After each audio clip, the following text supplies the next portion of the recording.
Yes, you're welcome to yet another topic of physical chemistry. And in this topic, we are going to be looking at chemical kinetics. And in lesson 1, I'll be covering the introduction of what is ahead of us. What is chemical kinetics?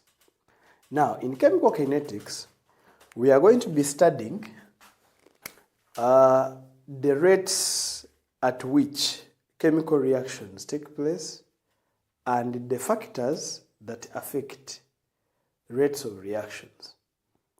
In the O-level curriculum, we used to call this one rates of reactions. It's what we now call chemical kinetics. We want to look at how reactions proceed, at how fast do they proceed, and what are the factors that affect the speed at which these reactions take place. So we are going to write and say that this involves the study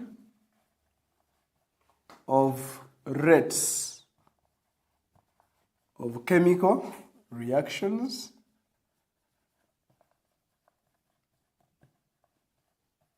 and especially now the factors that affect the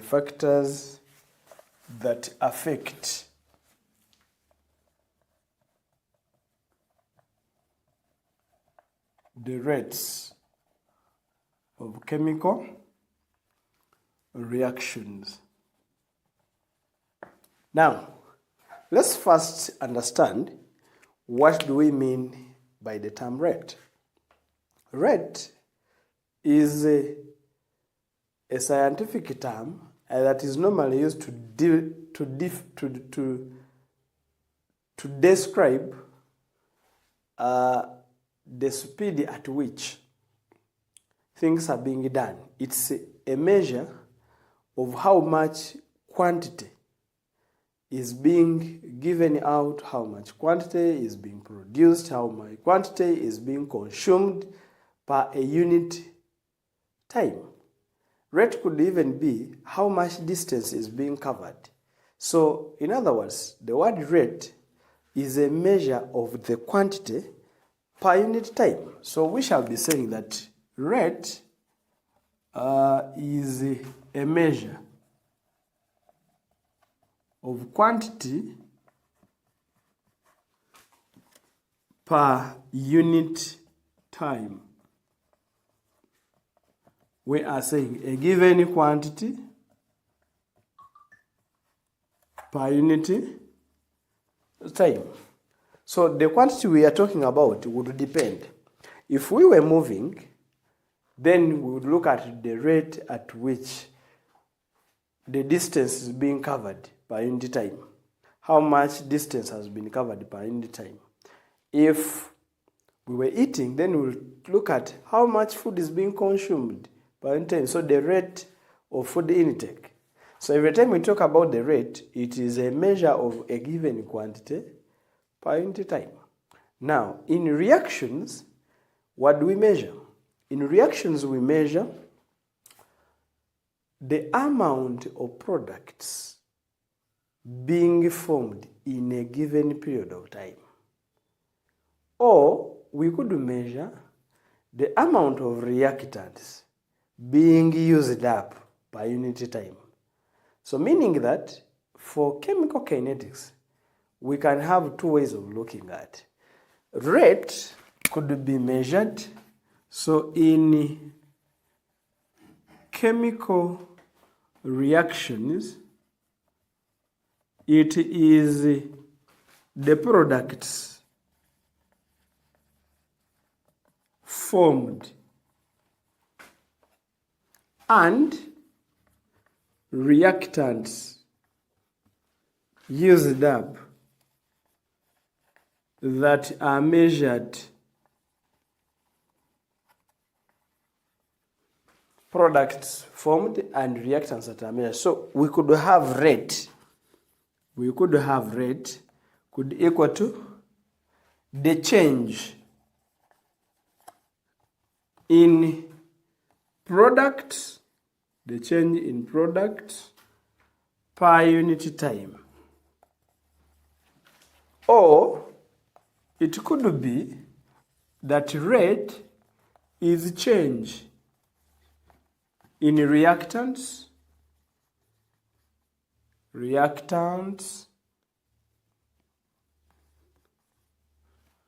per unit time. So any of these two could be used as a measure of the chemical kinetics. Now, what do we know about products and reactants during the course of a chemical reaction? If you had a reaction, for example, an elemental reaction, for example, if we had A being converted to products, maybe this product is B, and we want to express rate in any of these formats. During a chemical reactions, the concentration of A, these brackets mean concentration, the concentration of A decreases, while the concentration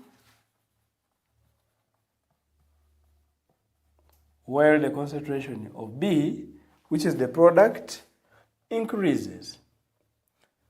And this happens until the reaction stops, until the reaction is complete, or until equilibrium is reached for reversible reactions.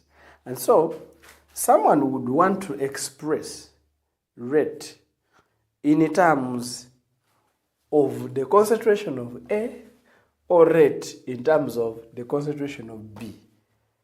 So, in terms of products,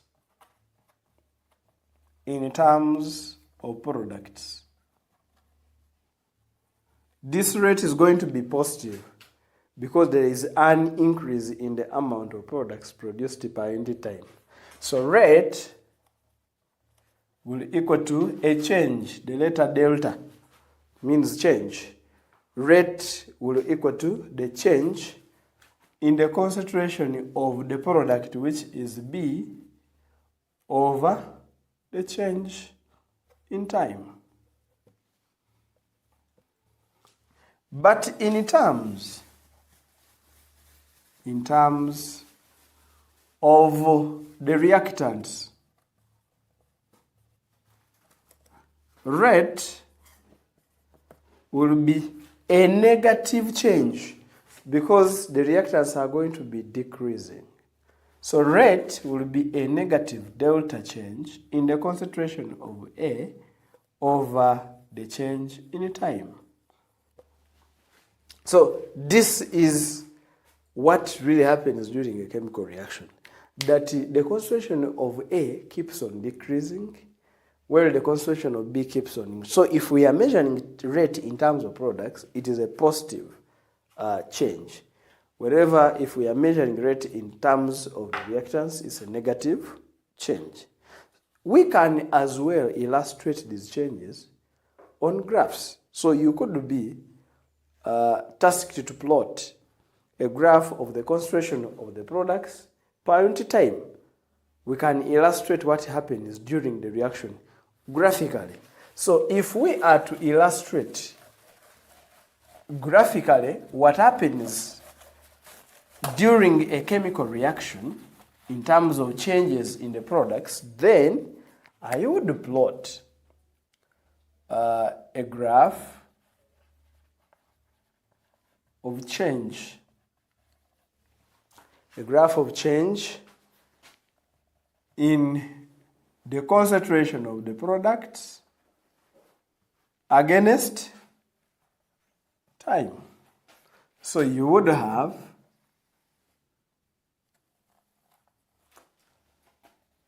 concentration of products against time, preferably in seconds. So we would see that at the beginning there are no products, 0 products at the beginning. because the reaction has not started. And the amount of the products increases until a point is reached and they remain constant. When the reaction is complete, reaction has stopped or equilibrium has been reached. And this will illustrate, or a graph shows, what happens to the amounts of the products during a chemical reaction. So we can use this graph to determine the rate of the reaction at any given time. If we are to determine the rate of reaction at any given time, then we could do, assuming we have a given time t here, then we could draw a tangent at that point we are interested in. We draw a tangent and then we calculate the change in concentration over change in time at that point we have drawn the tangent, and that will be the rate of reaction at that point. Next, we could as well plot a graph for the change in the concentration of the reactants during the reaction.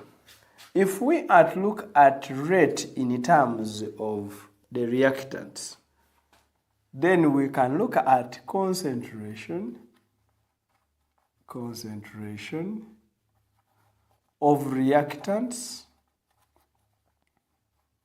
against time, and this time will be in seconds.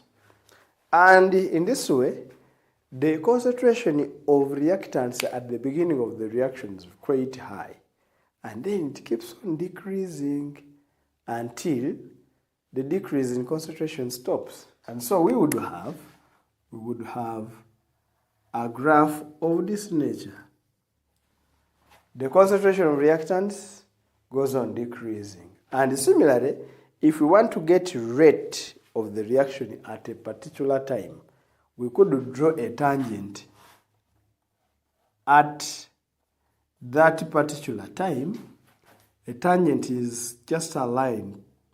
We draw a line touching that point of the curve, and then we compute the slope at that point, the change in concentration of the reactions over change in time, and then we are able to get the rate of reaction at that point of the curve.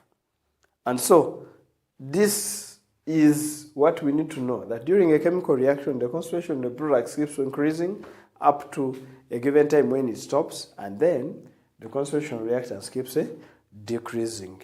Very important to know. So in our introduction, we've learned what chemical kinetics is all about. We want to look at the rates at which chemical reactions take place, and we are saying rate is a measure of the change in quantity per unit time. And then we are looking at the change in a chemical reaction is either in terms of the products or in terms of the reactants. Now, as we go further, we are going to look at more terms that are used in this topic. Some of the terms that we are going to look at one at a time, and we should really understand each of these terms very well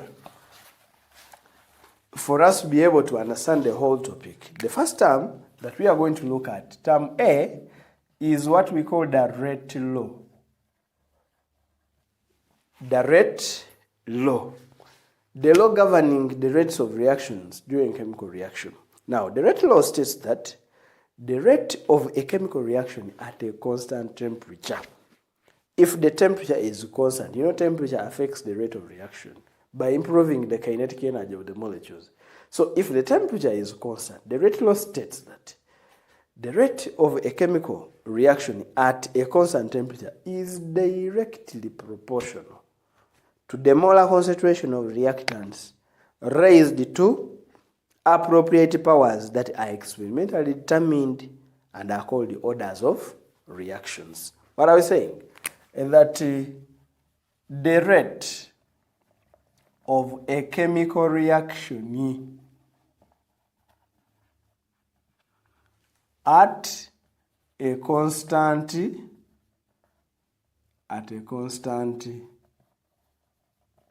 temperature is proportional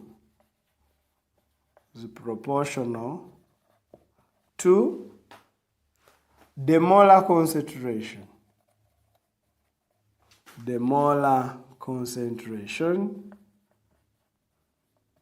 of reactants is equal to the molar concentration of reactants, each raised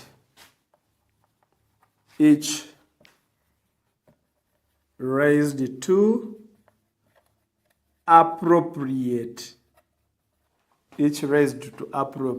powers that are only experimentally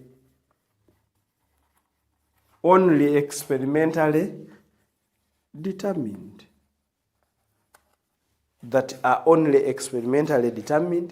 And they are called orders of reactions. And are called orders of reaction. So, by using this rate law, we can come up with what we call the rate equation. So, term number 2b is the rate equation. The rate equation directly comes from the rate law. And the rate equation is now the expression that shows the relationship between the rate of reaction and the molar concentration of the reactants, each raised to appropriate powers that are only experimentally determined, meaning that the rate law is somehow equivalent to the rate equation.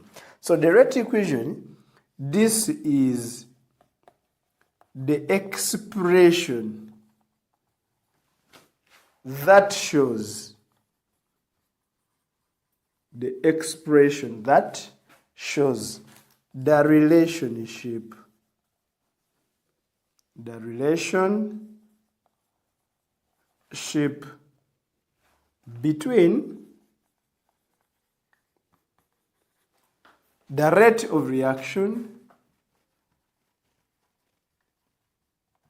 the rate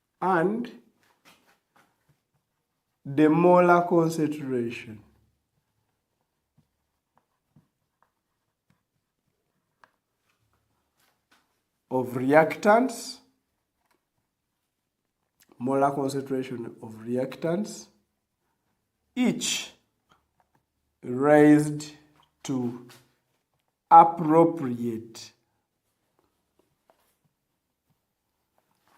powers that are experimentally determined.